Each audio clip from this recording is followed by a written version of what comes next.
Thank you for listening to this PodcastOne production. Available on Apple Podcasts and PodcastOne. The Steve Austin Show is brought to you free today by our friends at BetOnline.ag. The upcoming holiday week brings with it some huge matchups in NFL and college football. Plus, with all the action happening in the NHL and NBA, now is a great time to get into the sports betting scene. Get in the mix at BetOnline.ag and use the promo code PodcastOne for your 50% welcome bonus. BetOnline.ag, your online sportsbook experts and exclusive partner of PodcastOne Sportsnet. The following program is a PodcastOne.com production. He started in a small town in Texas. Worked his ass off to become one of the most famous wrestlers of all time. We're going to take care of business tonight, and that's the bottom line. And now he's dominating the world of on-demand audio. And he's doing it for the working man. This is a damn good outlet for me to spew the bullshit off my brain. Yeah! This is Steve Austin Unleashed. Hey, welcome to another classic episode of the Steve Austin Show. Every week, we are bringing out some of the most requested episodes of the podcast from behind the archives. We have another great one for you this week, and here's my producer, Sean, to tell you all about it. Happy Thanksgiving, everybody, and welcome to a classic episode of the Steve Austin Show. It is producer Sean with classic episode number 105, featuring WWE Hall of Famer Lita, a.k.a. Amy Dumas. Original air date April 8th, 2014. This episode with Steve and Lita was recorded over WrestleMania 30 weekend, the same weekend that Lita went into the WWE Hall of Fame. So they do talk about that a little bit in this episode. And this episode's got a lot going on in it. You got stories about Lita breaking into the wrestling business via Mexico and CMLL, learning the American style down south. Also, Steve and Lita talk about some of the proudest moments of Lita's career, particularly her rivalry and friendship with fellow WWE Hall of Famer Trish Stratus. Talk about getting over with the WWE crowds, and at the time, Lita's current home in Nicaragua, as well as her work with animal outreach and keeping animals safe. She's very much into that. I also wanted to bring up the story that Lita tells about her neck injury that she suffered on set of, I believe it was the show Dark Angel that was on Fox. She was supposed to be a guest on that show, and she was injured doing stunts. And it was a neck injury that put her out for a year. Eventually she came back from it. But the story that she tells about getting hurt and being in this, I guess you would say, foreign situation where she was on a movie set or on a television set in Vancouver and not being able to have the same kind of medical attention that she would get if she was, wrestling for the WWE. I'll be honest, it's one of the most terrifying stories I've heard on this podcast. It's a very visceral story. I don't know why, but it was just something I was like, man, that's got to stink. That's got to really be rough. And the way that Lita tells it, you can feel it. So stick around for that. All right, let's get into this day in Steve Austin history, today being November 28th. We start off in 1991 in Atlanta, Georgia for Battle Stars 91. WCW Battle Stars 91. This is going to be a first for this segment because this is a match that did not happen, because according to the history of WWE.com, it says WCW TV champion Steve Austin and WCW light heavyweight champion Brian Pillman did not take place.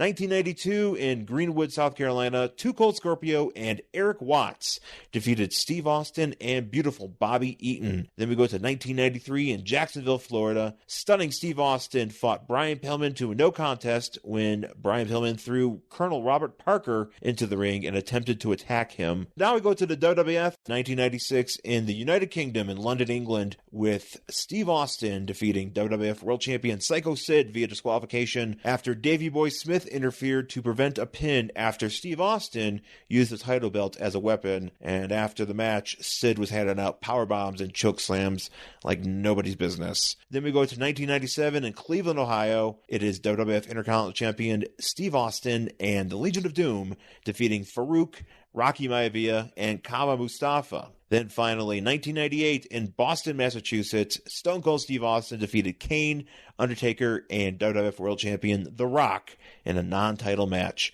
I got my information from the history of WWE.com. Once again, folks, happy Thanksgiving, and thank you for listening. Enjoy yourself with your friends and family. Please rate, review, and subscribe, and tell your friends. Coming right up, we've got Lita on a classic episode of The Steve Austin Show. It's Thanksgiving week here in the U.S., and that means it's time for some turkey and some football. We've got some great games coming up in both the NFL and college football. Here's what we got this weekend. We have Wisconsin taking on Minnesota. Oklahoma faces Oklahoma State. Alabama versus Auburn.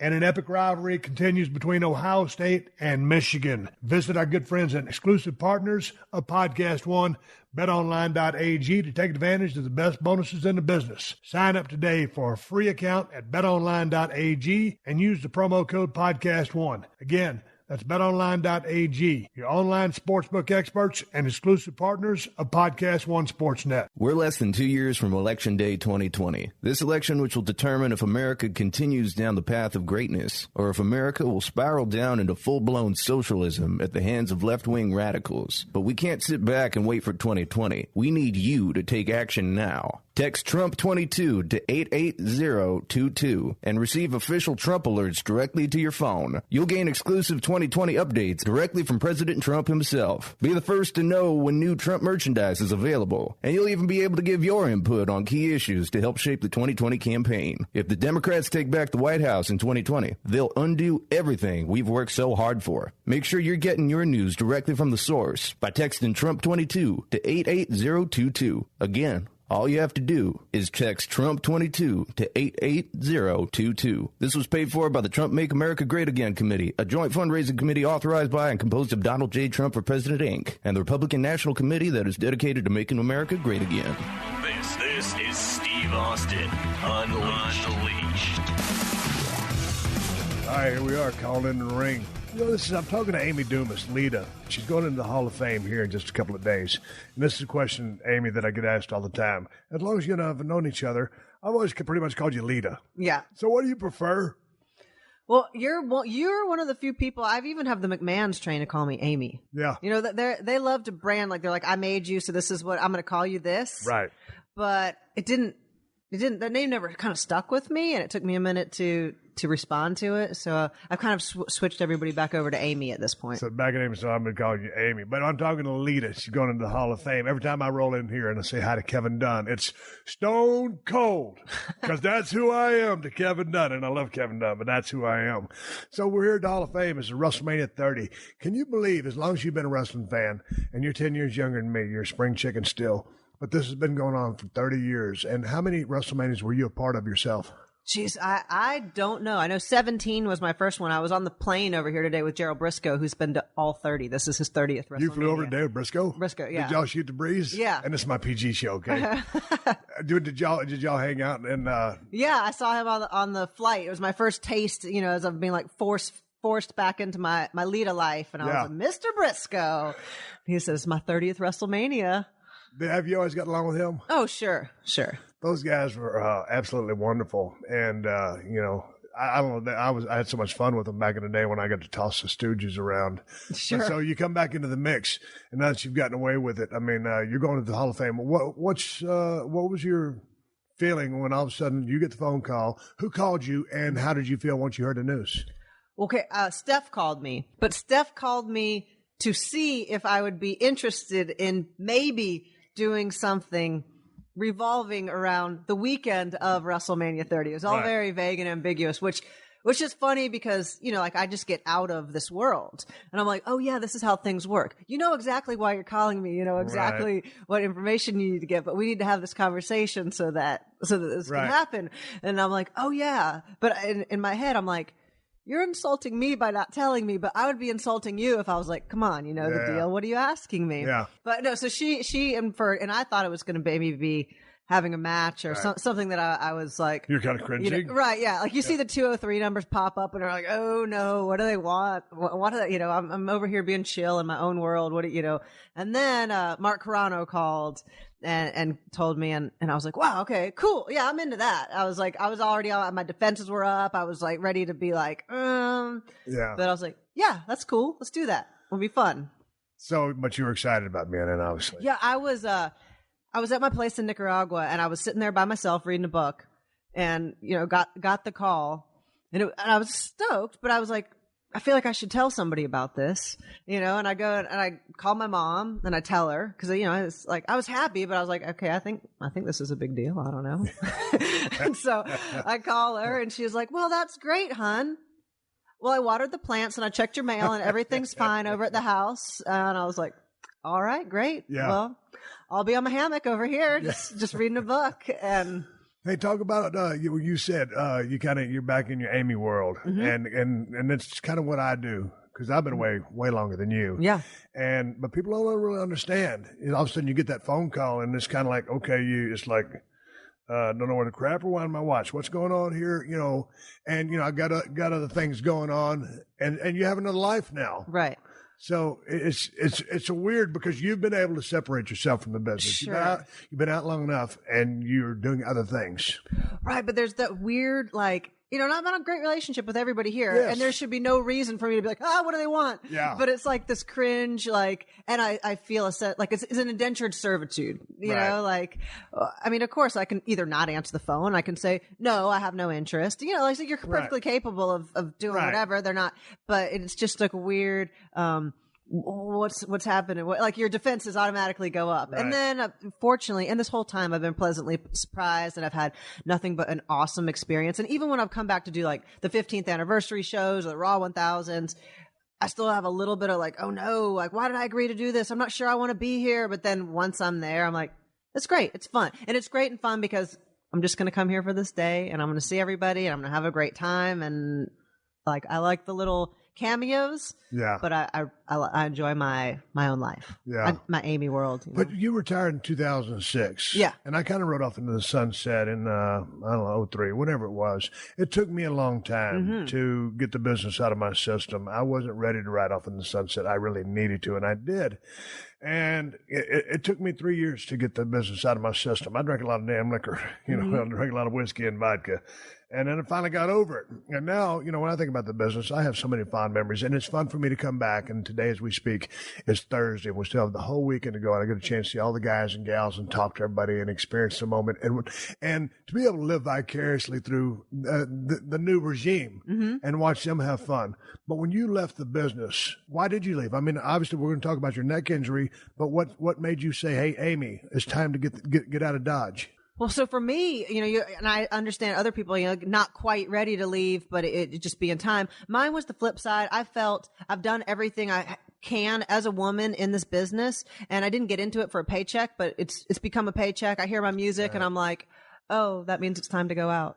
I'm not like, wow, let's see where I can take this tonight. I want to push the envelope. It had become fairly easy to be good at my job, and while that's comforting in some ways, I knew the deal. And it's so demanding of your time and of everything about you that it's not like you can do that and do whatever else. Right. I'd missed a bunch of my friends' weddings and babies being born and just life.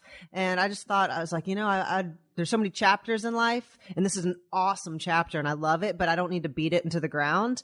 And I'd rather fall on my face on the next chapter, but have time than collect a paycheck or beat it into the ground or collect a paycheck and not appreciate it for the awesome time that it was. And I'm like, let me get out, let me get out right before that I hate everything and hate everyone and I'm resentful towards things that I shouldn't be. I made a couple of bad decisions in my career. And, I was, when I got caught up in the trenches, I was running pretty hot and heavy and I was having such a blast. But when I walked away from the company on the Brock Lesnar deal, that was a big regret of mine. Do you have anything any decisions that you made that you really regretted or just some of the things you didn't accomplish that you may have wanted to? Man, Jericho gave me the best advice that I've never followed. Chris Jericho. Yes, Chris Jericho said, unless you're ready to walk out of the building, don't go and air your grievances, because they're going to still get you to do what they want you to do, and you're going to have heat. Yeah. So either draw a line in the sand and say, this is what needs to happen or I'm going to leave, or shut your mouth and do your job and skew it to how you want to, try to make it your version of what they want. But I wouldn't do that. I would go tell them I thought their idea sucked. They'd be mad at me. I'd go do it. And then I'd be mad that I did it. And I wish that I could have, I would have gotten, I think all things considered, I got pretty far because I was constantly in trouble with the office. Why? Because I would be a brat. I would be a brat about how I would go about saying things. I'd be like, I don't agree with this. I think it's wrong. As opposed to, Trish and I are really good friends, but she's about the antithesis of knowing how to, I'd laugh and I'd be like, God, I wish I could do that. I just can't. I lack whatever that is, diplomacy. Right. And it's just. Were you always like that? Yes, I'm terrible. Rebellious? Yeah. And even like if I'm trying to get, a name changed on the electric bill or something, if it's not going my way, I just get bratty. I'm not like, you're a terrible human and I think you should die, but I'm just like, I'll be like, all right, I gotta go. And I'll just hang up the phone because I'm like, now I'm going to start to be a jerk and I don't want to be. So we're just going to end this. But I watch people, they're like, well, I understand that. And can we maybe just make an exception? I'm like, whoa, how are you doing that? I just can't do it. So that being said, I did some things that I just wish I would have chilled out about. And that's how it rolls here on the Steve Austin Show podcast. And I'm sitting here with Amy with her, what kind of dog is that? A poodle? No, she's a terrier mutt. A terrier. And so the people are knocking on the door for the turn down service. And this is one of the things, Amy, the turn down service. I can turn down my own sheets. I'm going to pull the damn things back and I'm going to crawl in there in a little bit and I'm going to go to sleep. And so now Mackenzie's all stirred up because she went to full kill mode. She was going to protect us from the person that was trying to get in here and turn down my sheets. I'm sorry I interrupted your answer. Okay, so I just think that I wish that I could have. Now I have got, hindsight's 20/20, and it just, whatever it wasn't as big of a deal as I thought it was at the time, and so much stress and being so mad that something wasn't going the way that I wanted it to. I wish that I could have just chilled out and either approached it a different way or gone, okay, this is how you're going to do it. You don't think it's great, but just go out there and have fun with it instead of going out there with a sour face because I don't agree with it and I'm reluctantly doing my job, and it shows, to me at least. And I wish I would have been more mature to be able to do that. Well, here's a question I got for you. Because, here in WWE, it's called Divas, but I looked at you as, you're a beautiful woman, but I looked at you as a pro wrestler. How did you look at yourself? I'd never identified with a diva, the term diva. I would even refer to the other girl. I'd be like, well, the divas. And I'm like, I'm not talking about myself. And it wasn't even a derogatory term. It was just my perception of my role. Right. I would approach things and my set of standards would not apply to, well, no, but we're just having the girls. I'm like, yeah, okay, we'll just have the girls do whatever you want. Right. Here's what I have to say about this. Okay. So as you came up, now I know you were watching WCW, you saw Rey Mysterio. Yeah. That's what intrigued you about the business and you were ready to get in.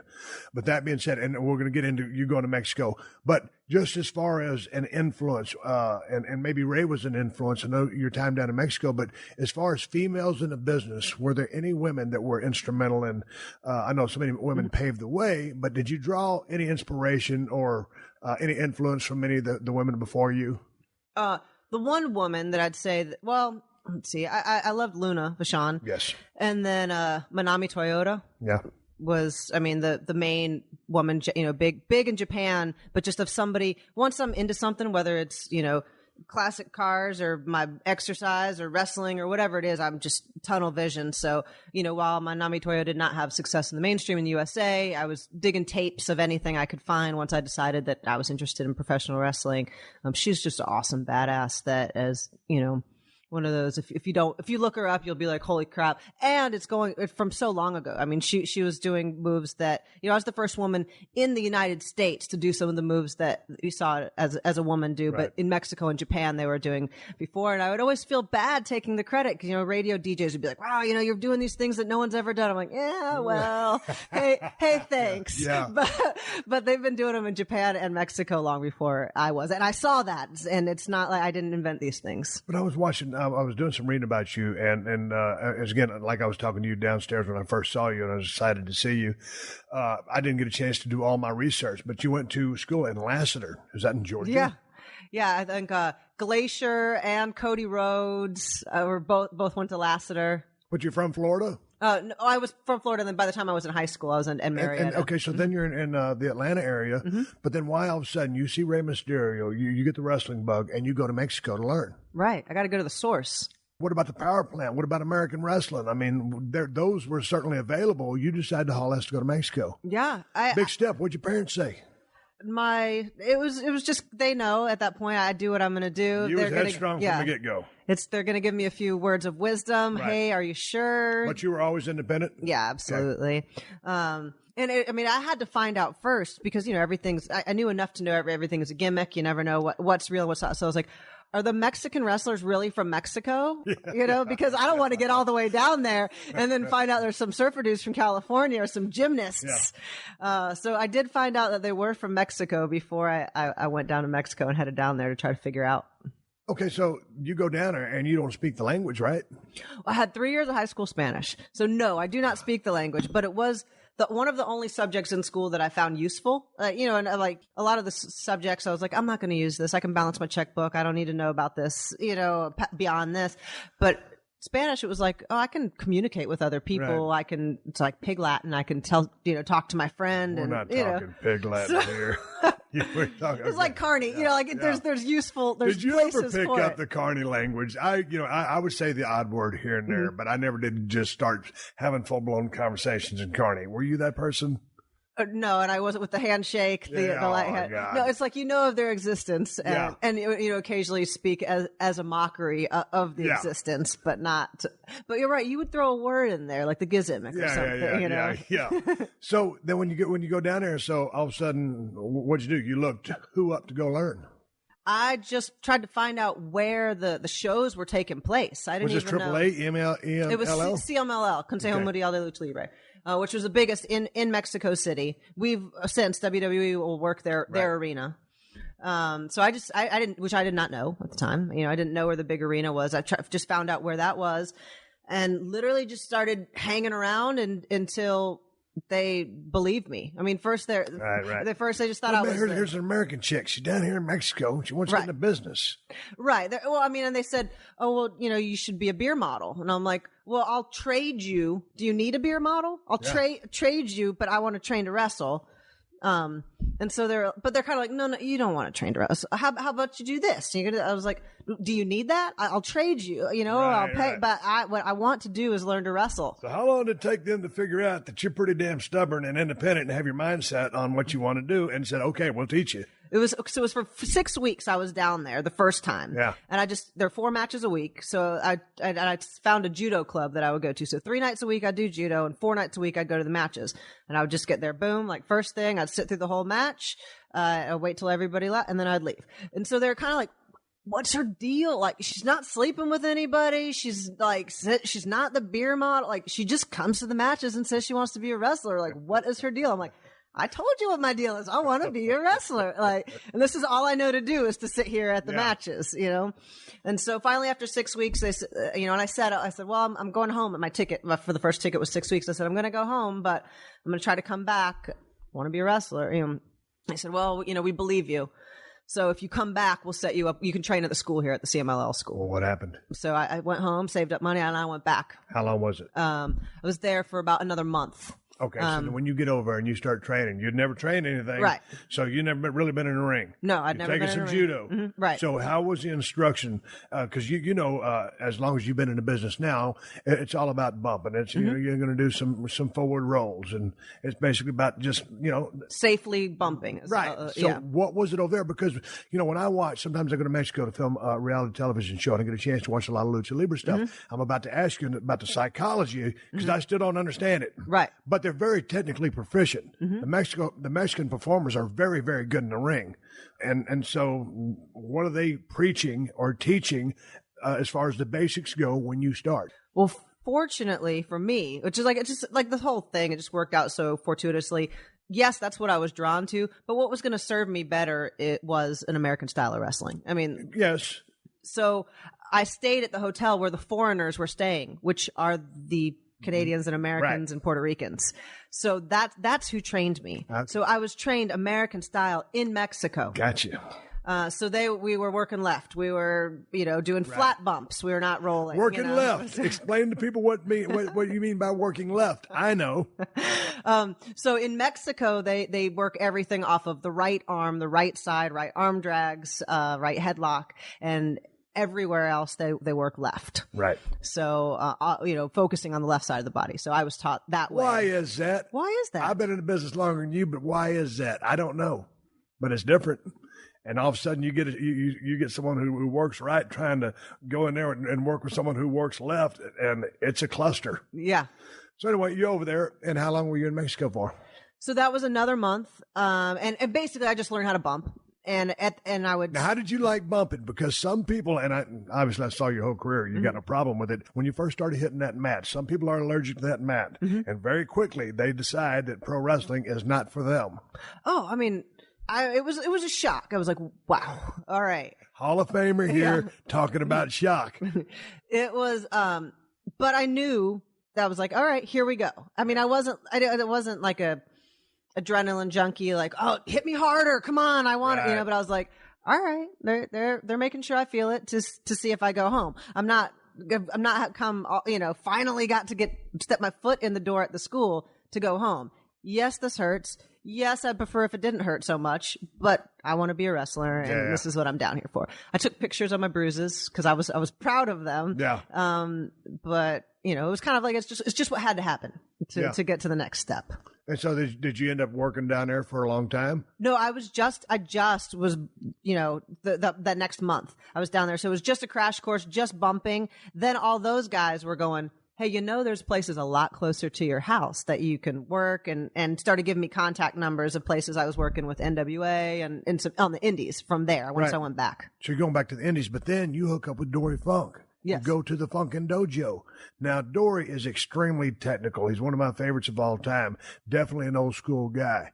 So you go from that environment, all of a sudden you go to Dory's school. How long were you there? And what did you learn from Dory, who, is one of the greatest of all time, in my opinion? Yeah, it was awesome because before we had developmental territories like, the FCW or the NXT, Dory ran these guys through the ringer and up at Titan Towers. So we'd have a group of people that weren't on TV yet. Kurt went through Dory, Test went through Dory. So they'd have a group, and he would just run them through and kind of let them know what they wanted from TV, bring them up for dark matches, and then just kind of filter them back and forth. And that was the system back then.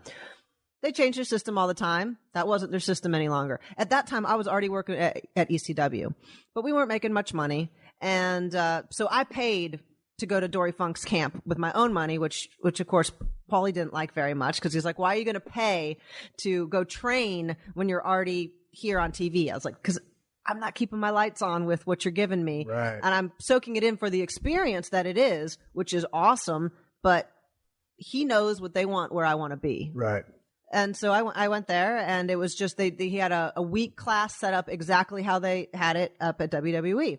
And it was about 8-hour days, like about 4 hours in the morning, a break, and then 4 more hours. And then at the end of the week, you had a show, just for local kids, And it was how much you could learn in 1 week there of just picking up little aha things here and there from being on the indies. So what did you pick up from Dory? I mean, was it the subtleties? I mean, was it more chain wrestling? Was it a different level of psychology? Yeah, I think it was a lot more of a big picture. And yes, subtleties. He's somebody that he'll go off on tangents, and you're like, this guy doesn't know what he's talking about. What is he even talking about? And then you're like, oh, he knows exactly what he's talking about. And I get what you're saying. He just took 30 minutes to say it, but I get it, Did you, as you were coming up and starting to learn, sometimes it was, I found that some guys would try to tell me things, and it's sometimes when I go back and come to an environment like this, and I'll start talking to guys, and I'll realize as I'm talking to them, and I'll see the look in their eyes that they're not ready for what I'm telling them. And so, you can only absorb to the level of what you're ready to absorb, and one level goes on top of the other, and it's 101, and it might be a long time before you're ready for 201 and then 301. Absolutely. And it's a lot of on the job training, and sometimes you're going down the road, and all of a sudden the light goes off. It's like, oh, geez, this is what they were talking about. This is what Dory meant when he went off on a 30-minute tangent. No, I love that. And I remember, and I've had people come up to me all the time, what do I need to do for this? What advice can you give me?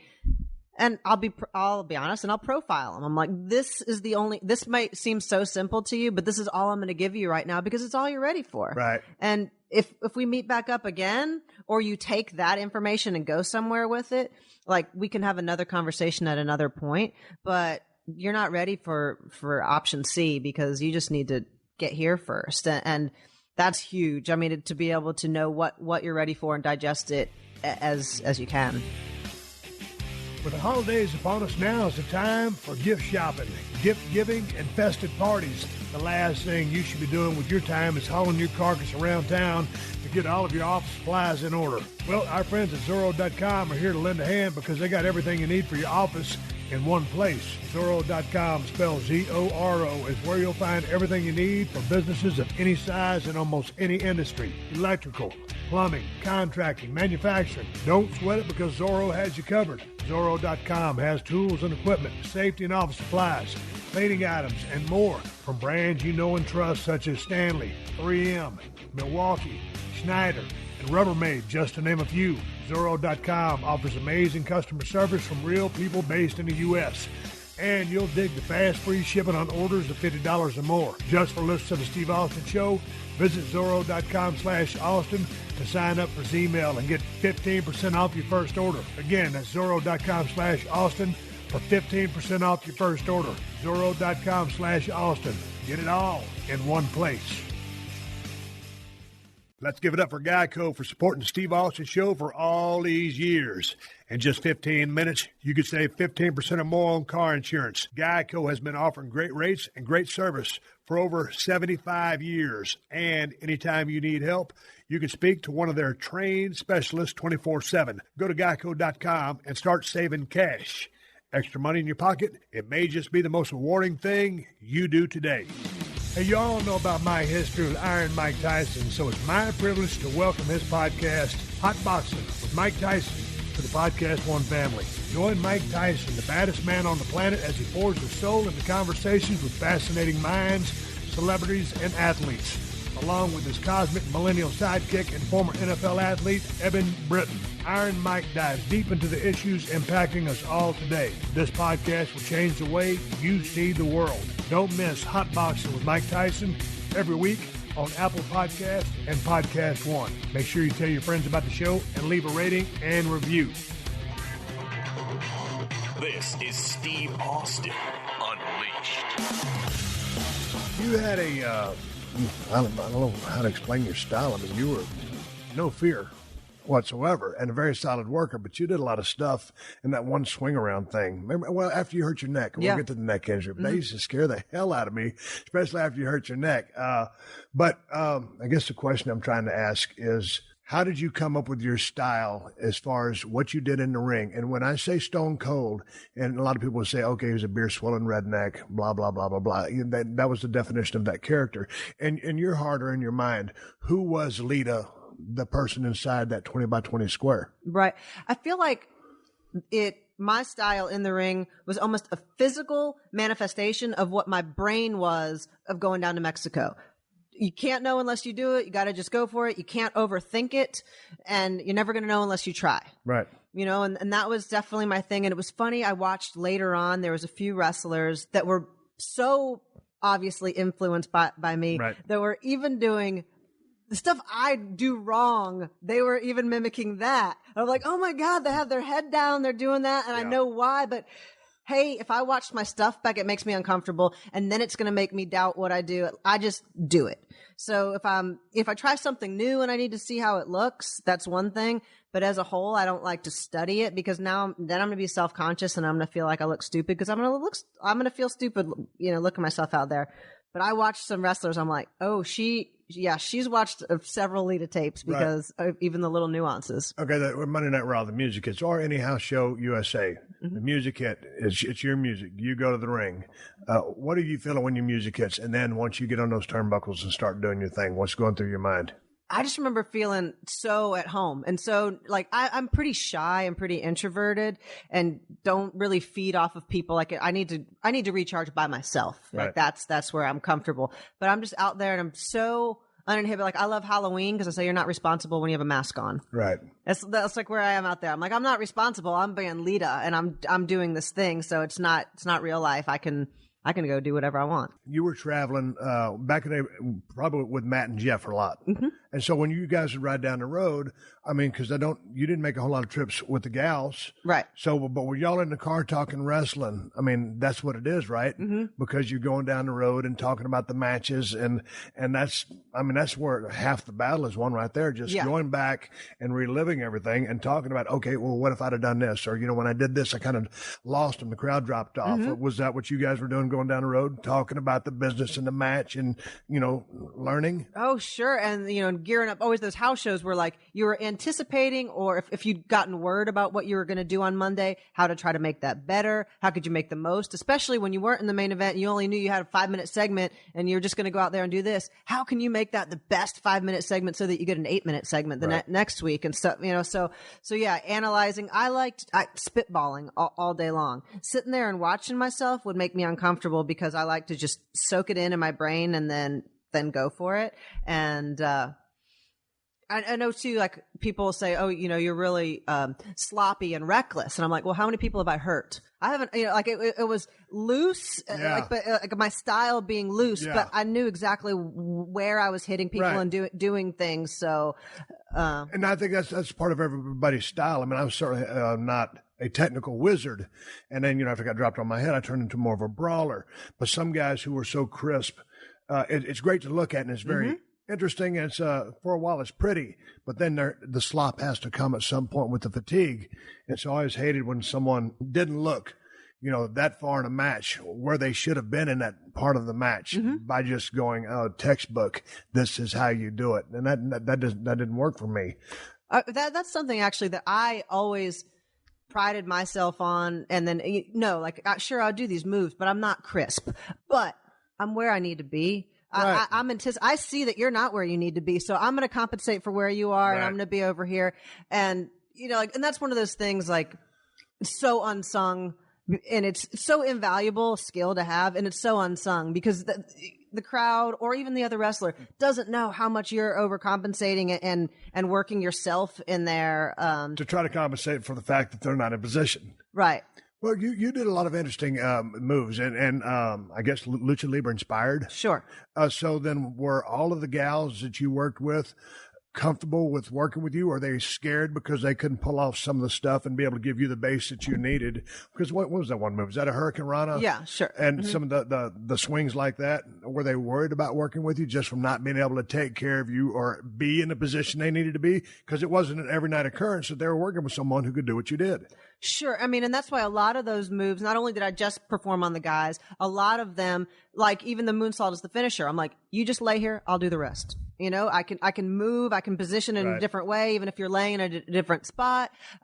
Same thing, of course, I would just make sure that they knew how to do it. And I'd say, all I need you to do is just do this and we're good, Right. But, and so a lot of that was, again, like overcompensating just to make sure, because it's a two-way street, but I don't want them to look dumb, and I don't want to look dumb because the whole thing looks dumb if one of us does. From a performance standpoint, when you were behind the curtains, you was about to go out, were you nervous? Was there a fear of failure? Or was that because you're a little bit of a shy person? Was that your time to perform and let it all hang out?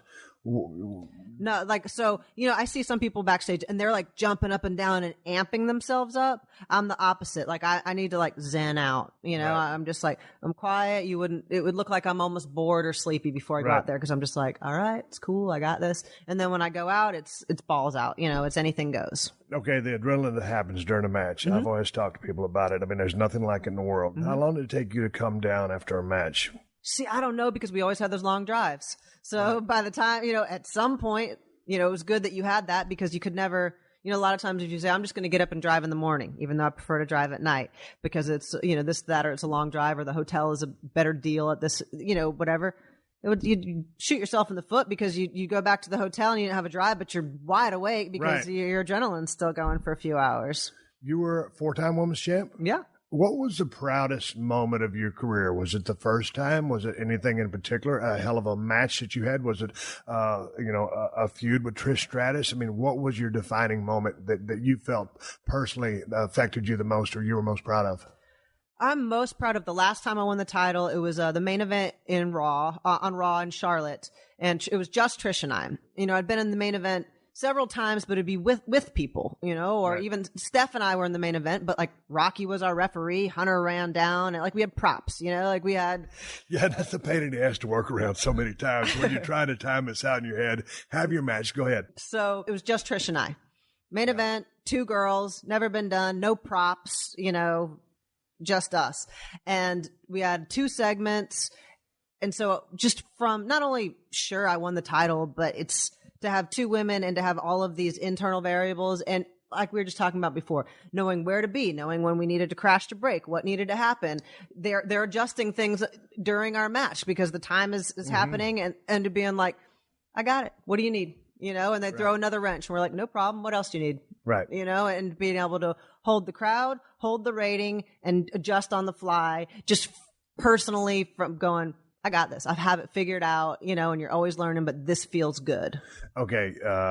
You and Trish in the ring, 2 Hall of Famers.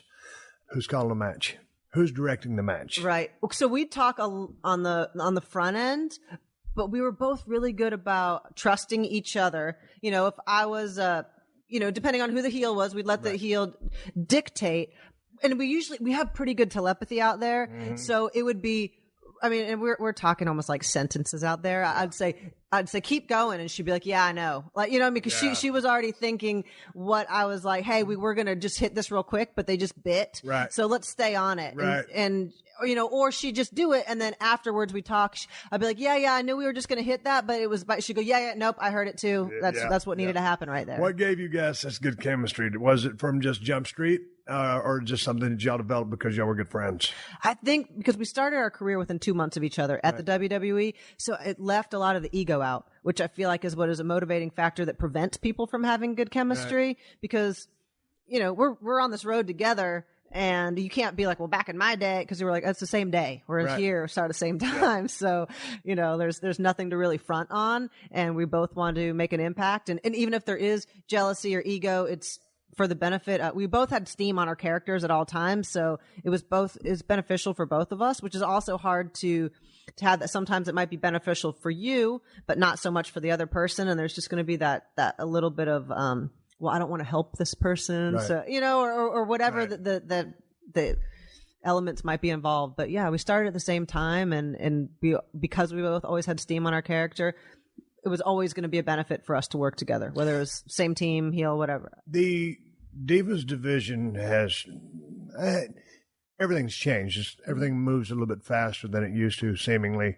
The crop of superstars is a little bit greener these days than it was back in the day, and they have some very bright. They have some heavy-duty cats, I think, on the rise. They're going to be big superstars, and it's taken a while for WWE to cultivate that. But going to the divas specifically, there's a lot more divas now than there used to be. Yeah. And do they get enough TV time? Is there too many of them for them to get enough TV time? Right. It seems like you don't see a lot of them until it's a big free-for-all. Right. And then because it's a free-for-all, you're like, I don't even know what's going on right now. And free-for-alls are cluster mucks. Yeah. Let's face it, they can really turn out to not be so great and tough to work. And it is what it is. Sure. When I was in the locker room, was fortunate that the characters were kind of being developed one by one. And it might mean you hung back for a minute. Right. But then you had a better developed character to go work against or work with. Right. I think we've kind of gotten away from that, in both male and female. I remember there was a time way back in the day, it was sometime in the late 90s, and, it was probably 99, 2000, give or take, because I was about to go get a neck surgery. You had just come into the company. When did you come in? I was hired in 99. Okay, but it's about then, or maybe it was when I came back, but you were meeting with a little frustration. And I guess the office were kind of giving y'all a push, and they kind of stopped y'all. And we were talking a little bit back in the day. So what was your relationship with the office? You know, some people go in there and they start talking events. I love a guy to death. But, hey, man, I've been at knockdown drag-outs with that guy. Sure. You know, he's a Jedi mind trick. I've seen guys walk in there, and they're all pissed off. And, you know, they got to get things straight. They're working too hard. Their push ain't strong enough, and they're not making enough money. And all of a sudden, they walk out, and everything's hunky-dory, and it's fine. And they realize that they didn't get anything accomplished. How was your dealings with the higher ups, and who was your go-to person as far as, you know, you having your communication with the office and the powers that be, and your direction, and being able to convey how you wanted your character to be presented and your storylines? Man, that's a really tough question. Well, I asked you about 50 things in 5 seconds there, but well, the reason it's tough is because I'll be honest, you're probably one of the main people whose opinion I trusted and that I felt comfortable going to. And I never felt like I had someone in my corner in the office, honestly. Right. And that was, it was annoying. You know, it was annoying because I loved the business so much. I wanted to, like, they had trouble right before I was there with other, you know, with divas going off and to doing them building them up and then going off. Right. So I kind of got a little bit of the brunt of that. Like you're not jealous, but you get the brunt of the past. Yeah, don't build up too much. You're going to leave us. I'm like, do you know what I did to get here? Like, I want nothing more than to just be here. Like, they're being so defensive, like thinking I was going to, I don't know. It was a bummer. I felt like, dude, I love it here. I'm trying really hard. But everyone's on the defensive, and I never felt like I really had somebody rooting for me. I felt like I got over despite them wanting me to. They're like, well, she's already here and they're chanting her name. I guess we got to do something with her. To your point, I mean, that almost seemed like that's the way it happened. I mean, I just thought y'all were such a cool act all together, and it's one of those things that you couldn't deny. It was like, hey, we got to do something. They're getting over. Without, you know, a heavy duty green light, without any kind of light, really. Right. It was just a great package and great performances and an interesting look that no one was doing at the time. Yeah. And so, I mean, it was like, you've got this. We would just go with it. I mean, and that was something Trish and I have talked about this. We were hired at the same time, but she was their money. You know, she's this Canadian fitness model and she has this killer look, and they're going to like do these packages, and they send her down to the Bahamas to take these shots. And they're like, dark match, maybe jacked if you're lucky, you know, but then, you know, and it took, so it's like my thing kind of took off inadvertently, whereas hers was cultivated. Right. And it kind of just typifies our whole yin and yang thing. And mine kind of the same way like, too, to your, maybe along the same way as you. I want to talk to you about your neck injury. You were filming Dark Angel. Yeah. And so you were doing a deal with a stunt woman and crash landing.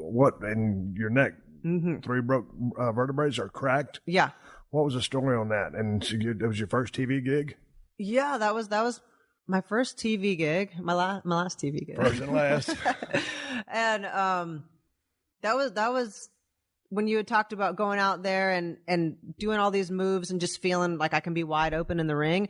I had kid power. I was invincible until then. I mean, and it really took my invincibility out of me. And that is what, you know, screw the pain, screw the time on the shelf, but taking my invincibility away was like the biggest bummer. That and the fact that I took for a long time, like I wanted the girl that dropped me, I wanted her neck to be broken. Like, and I didn't like carrying that around. Like, I'm like, if I see her, like, I want to attack her, and I don't like feeling like that. Right. Like, do you still harbor those feelings? I don't now, just because I'm like, whatever. It's like, it's not just even something that I think about, but it took a long time for me to even shake. Like, I was like, I hate her. And I don't even like that I hate her, and I wish I didn't. Right. And I felt like a jerk, but you know who I talked to about it? I talked to Draws, and I was like, how can you forgive? I'm walking and I'm going to get better. I feel like a jerk for even bringing this up to you. And he's like, no, let's talk about it. You know, he's fine. We were friends, but, after talking to him about it, and he, you know, I was like, all right, if he can do this, I can too. Not today. I'm not just going to go, okay, today you said so, and I'm going to do it too. But I was like, I'm talking to Draws, who's never going to walk again. I'm going to walk again, and I'm going to wrestle again. I need to just chill out and figure out how to reflect and grow from this, and not focus my energy on what negative and be hateful. but I need to let me give myself to be negative for a minute, let me get it out. Yeah, you got to do that. So you're doing the thing. The deal happens. You get smoked. I mean, so what? Bring an ambulance on the scene. They put you in a collar. Oh, hell, her neck's broke. And then you're right to surgery because you made a couple rounds, didn't you? Yeah. We were only like a week into shooting. And I was there, here at WWE, protocol. I'm like, here's the trainer. This is the doctor. This is how we do things there. And so I'm laying there after the move went wrong. And they said, oh, let's just go ahead and we'll just take a break. And I'm laid out on the wrestling mat. And I'm like, yeah, I mean, cause I can't, I'm on a break right now. I can't move. Yeah. And they said, well, they said, just give you a few minutes. I said, and they said, if we need to, we'll just walk through the rest of it. We don't need to be physical with it. And I'm laying there. They said, are you okay? I said, well, I can move my fingers and toes, but I can't get up. They said, oh, you just got a stinger. You'll be fine. And there's a movie set telling you just got a stinger. And I'm thinking, I hope I just got a stinger. I mean, I didn't, but I hope I did, and so after about 5 minutes of just laying there, and I'm just laying there, it's this weird, helpless feeling because I don't know who any of these people are, who to ask for, what to do. And, from being there, it's normally them being the officer or medical going, you took a really bad fall. We need to look at that. And you're like, no, I'm fine. Don't worry. I'm going to ice it. And they're like, no, well, just to be safe, let's look at it. Well, I'm going, I think we should, I think I'm hurt. And they're like, roles were reversed. You're fine. Yeah, no, you're fine. No, I need to be looked at. Right. And then, I mean, we're just so used to being tough. And so the last thing I was like, wait, I think I'm pretty tough, but I think I'm hurt. You are. So, but they don't think I'm hurt. So I guess I'm not. Right. Well, and so after 5 minutes, they said, all right, can you get up? And I was like, well, I think if you push me to a seated position, I could stand up from there. Are we supposed to move me though? Yeah, I'm just like, isn't there like something with head injuries and neck injuries that you're supposed to just leave there? And they're like, okay. So they literally put two hands under my shoulders and just pushed me up to a seated position. My left arm didn't work. I thought maybe I landed on my shoulder or something. Mm-hmm. So I just took my right arm and held my left arm and just like got myself up to a stand. And just kind of stood there. My traps and shoulders are jacked up to my ears, trying to support my neck that's broken. My other arm is like, up holding, and just kind of stayed like that. And then they just kind of were like, and just walked through the rest of the thing. And I'm like, okay. And I mean, and I was hoping, I'm like, I'm going to go home and take a bath. And this is apparently going to go away because nobody else seems to, everybody else here seems to think it's going to go away, and I couldn't take my clothes off. I couldn't move. I couldn't. So what did you do? You called and go to the doctor? What do you do? I said, okay, so I think hopefully after I take a shower, everything will be fine. If it's not, is there someone I should call? And they're like, I don't know. I mean, maybe just ask at your hotel if they have a doctor, because they didn't want it on there. It's in Los Angeles, right? It's in Vancouver. Vancouver, okay. Mm-hmm. And they just like, they didn't want it associated with their, I guess if you call the hotel, they can refer you to a doctor. And I was like, all right. Call the next day to the hotel, who was like somebody like if you have allergies or something when you're on vacation, it's not like, you know. And so he comes to my room. He's like, okay, move your head up, move it down, move it left, move it right. Which is of course I'm like, I can't. And he's like, all right, well, here's some prescription. And I mean, I guess you can't do the show. And I'm like, all right, like who's making these calls? Like, I just don't know. Like, it was just so uncomfortably out of my element.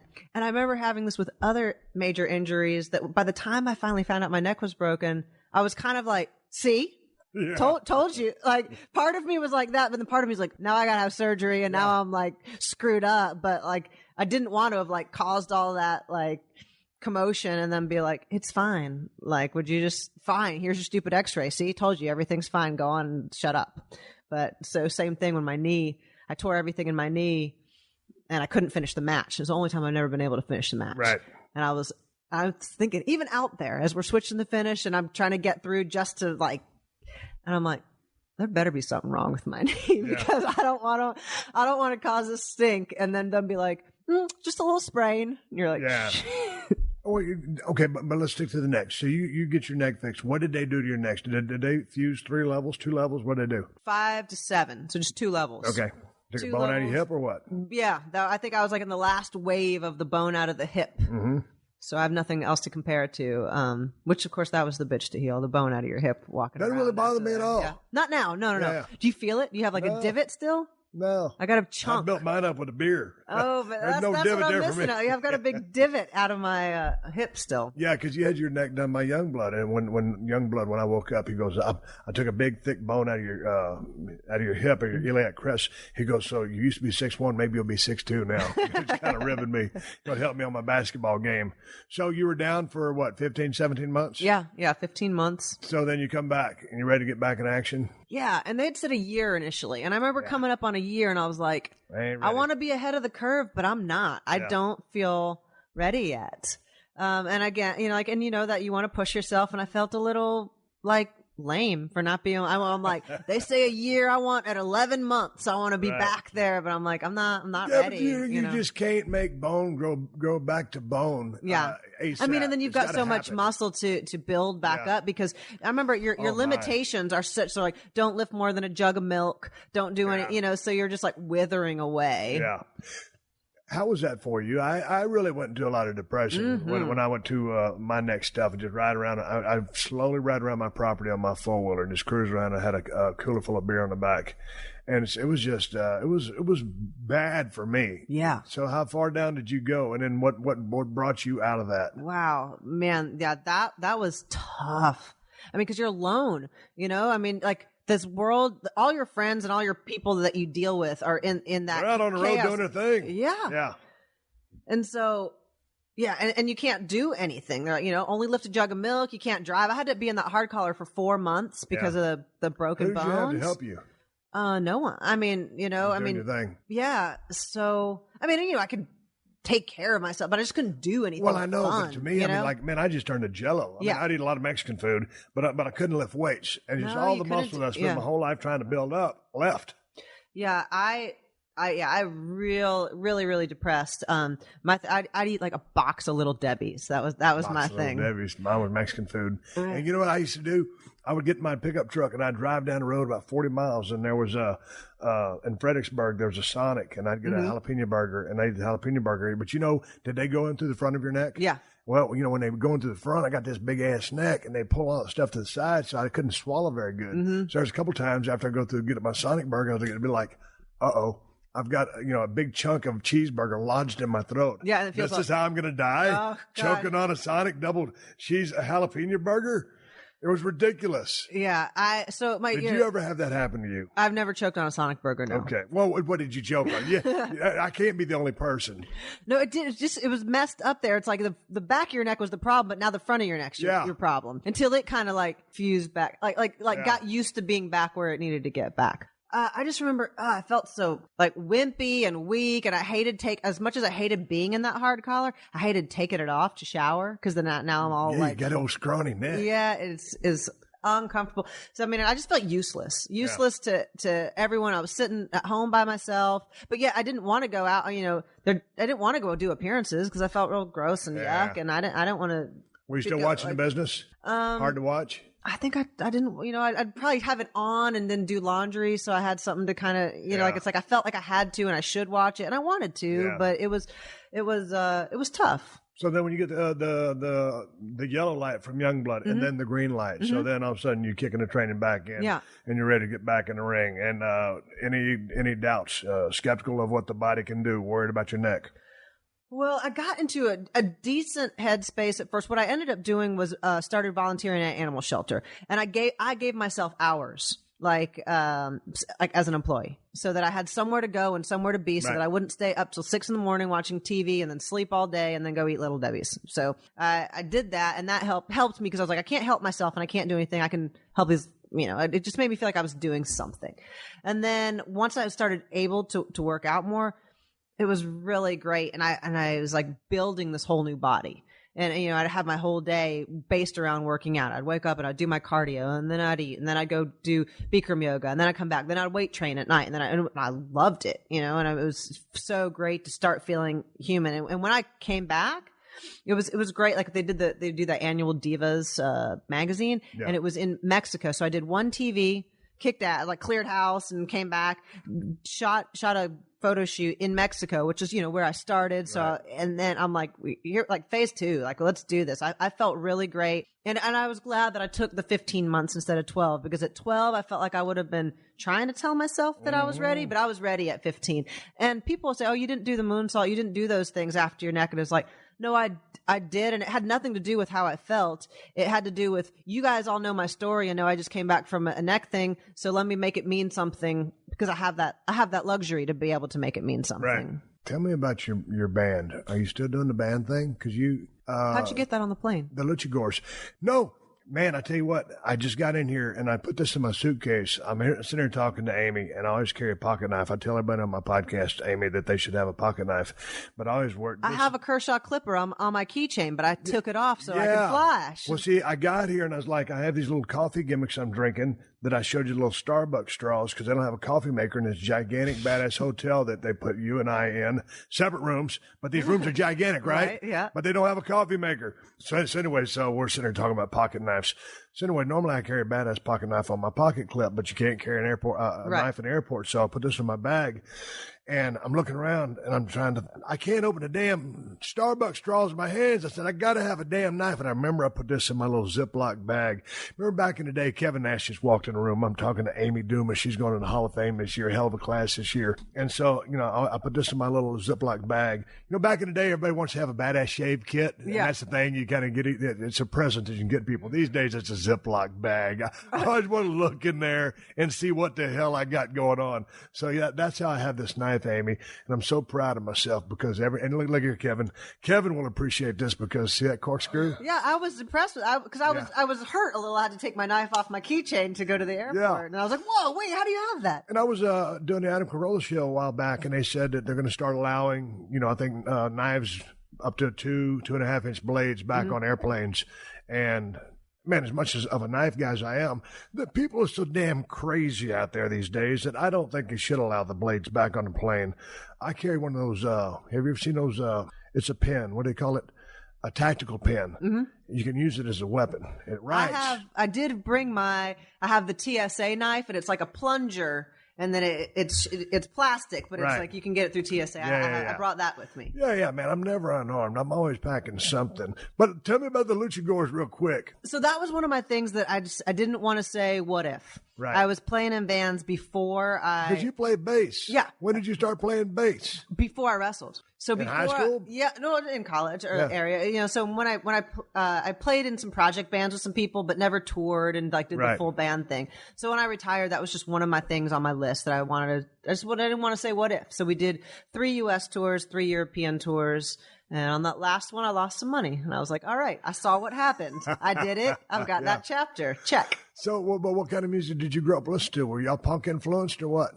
Yeah, I just grew up on 80s, hardcore punk rock. It's like skate music. I skateboarded and I've transitioned that now into surfing. And my wife is heavy duty into the punk scene, and I can only name a couple of bands. What was it that drew you to the punk scene? God, was it the rebellious nature or was it the music itself? It was both to me, and the music embodied the rebellious nature. Right. It was, if you didn't get it, you didn't get it, and I didn't want you to get it. Right. And so if you're in, then you're in, and you're one of us, and if you're not, then stay out there, and we're just going to kick and scream about some stuff, and nonconformity. Yeah, absolutely. So you played bass, but you sang as well. Yeah, and in my band, I would play bass, and I would play guitar to write. But on stage, I didn't want the cumbersomeness of having an instrument in front of me because I would jump all over the place and jump on people. And so I just sang whenever we play live.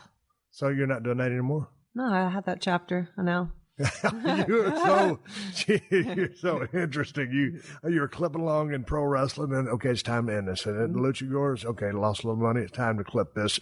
Tell me, you got to tell me about this place in Nicaragua we got, because basically you spend most of your time in Atlanta, and you're heavily involved with animal rescue stuff because you started a door. Yeah. What? Amy Dumas. Operation Rescue and Education. Yes. Yeah. So I did that from, branching off with my neck and getting involved in the animals and stuff then. It kind of really being therapeutic for me when I couldn't take care of myself to be able to take care of something else.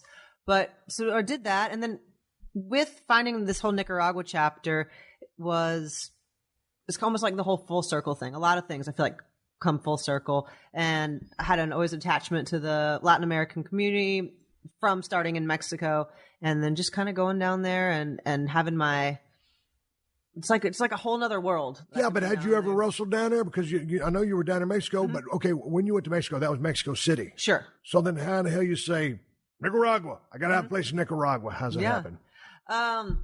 Well, they make it really hard for you to own land in Mexico as a foreigner. Right. So I wanted to, I'm always trying to learn something new, and I'm okay at Spanish, but I wanted that to be something that I delved into deeper. And I just thought, well, maybe if I, like the average person does, I thought maybe if I own a house down there that would be one way to go straight to the source again and keep up with my Spanish. And so now Spanish and surfing, I'll spend time and kind of learning and figuring out those things. It's just fun to learn something new always and feel like you're growing. And so then what is a typical day like for you once you go down to Nicaragua and say, we were talking earlier, you said you might go down there for a 5-month stretch. Mm-hmm. So, what's life down there? How does your day work? God, it's so great.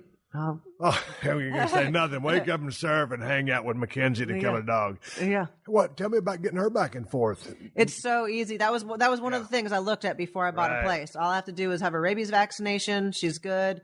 She can come and go. She loves it. She chases waves. I wake up, go for a run on the beach. That's our morning. Right. Come back, make some breakfast. We check the tides. We'll surf at tides, at high tide. So surf once a day. If not, they've got kettlebells in the gym down there. They've got a gym down. I'll do that. My friends own a sailboat tour. So I'll go out with them on the sailboat.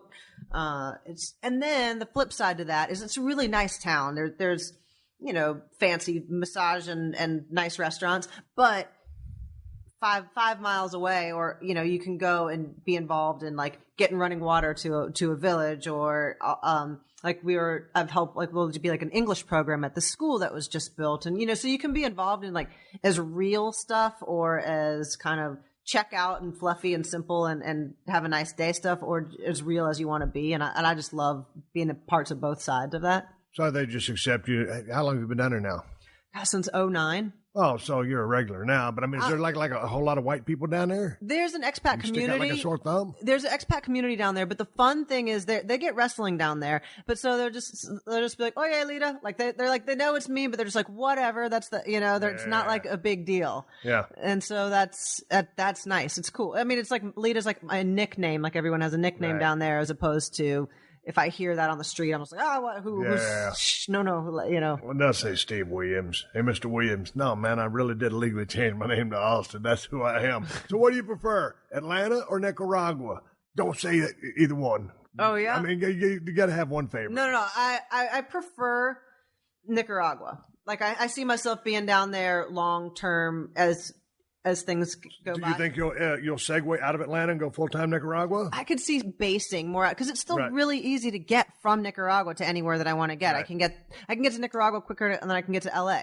So I could see basing down in Nicaragua, but I just love traveling. Right. I've been doing some appearances, and I've been doing this new thing where like I'm doing an appearance in July in London, but then I booked a trip to Portugal off of my London trip, because I just, there's a surf break out there that I was like, oh, look, there's this break right here. I'm going to go do that for a week based off of this London trip. So then you think, okay, it'll be the time to ever close the chapter on Nicaragua and go somewhere else. Yeah, sure. It is such a small little town, but it's as if it grows, I say, well, give me that problem, because right now I'll rent it when I'm not there, and it stays rented. So I'm like, well, if it becomes a place that's kind of advanced, then I'll move on to the next Nicaragua or whatever happens. I don't plan.